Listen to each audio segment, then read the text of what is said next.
Entra ano, sai ano, o brasileiro parece que não aprendeu a lição. A lista de pessoas com nome sujo se manteve em alta em 2018.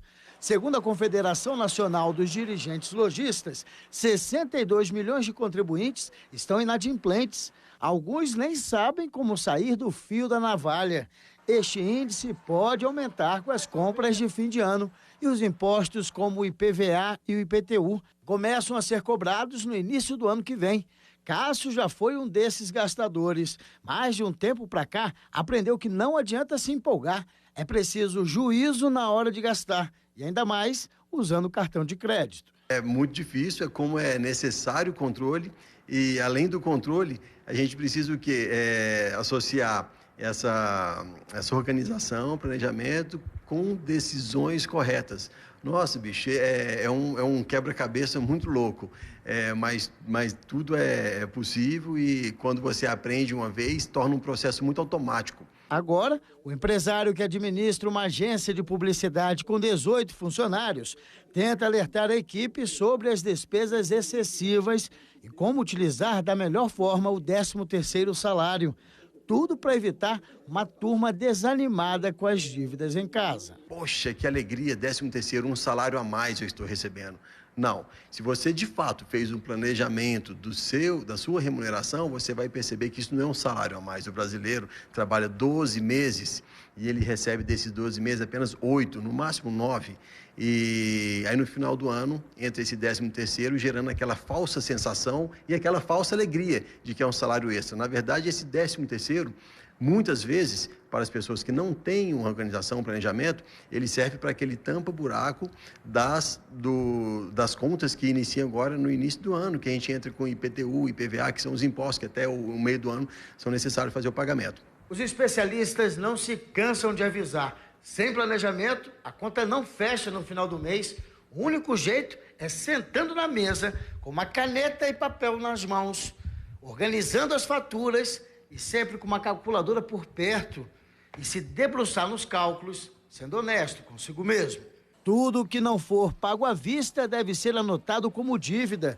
Para este economista, o trabalhador brasileiro tem o hábito de sair comprando, o que demonstra uma falta de educação financeira. Ele não tem a cultura do planejamento, ele simplesmente é imediatista. Para que fazer planejamentos de médio e longo prazo?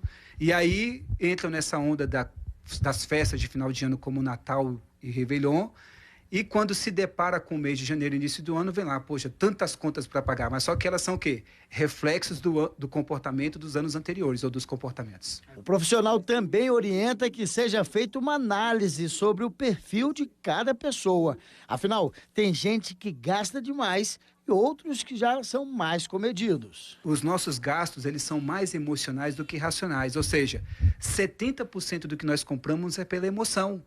E coisas que nós não vamos usar, então tem aí o desperdício. Então o brasileiro ele tem que realmente pontuar todos os seus gastos, analisar o que é desejo e o que é necessidade e realmente entender que no começo do ano tem muitas contas a serem pagas, né? Toma muito cuidado com o uso do cheque especial, com o limite do cartão de crédito, que é o vilão do endividamento, por exemplo. Em Brasília, por exemplo, 87% dos devedores devem principalmente no cartão de crédito, que é uma das maiores taxas de juros do Brasil e do mercado, né? Então, é muito importante repensar tudo isso. Quem já se sente na corda bamba pode ter esperança de sair do sufoco. Para isso, basta rever o padrão de consumo. Você é devedor, de fato? Você é gastador? Você é descontrolado? Você é uma pessoa que tem poupança? Você é um financista? Ou seja, você tem pelo menos 6 meses de contas pagas ou você é a pessoa que não tem nem um mês de contas pagas e já começa o ano desesperado, dependendo do sistema financeiro. Por que eu estou falando isso? Porque se você não tiver atitudes e, ao mesmo tempo, fizer o planejamento errado e não fizer a manutenção do planejamento, tudo vai por água abaixo. Por fim, aquele Papai Noel que não mediu esforços para encher a árvore de presentes para a família pode ter que controlar a euforia e discutir mais com os filhos sobre o que pode e o que não é tão necessário para o momento. Fundamental esse diálogo. A maioria das famílias que se separam porque não conversam sobre dinheiro. Ou seja, 70% das brigas entre casais estão relacionadas a dinheiro.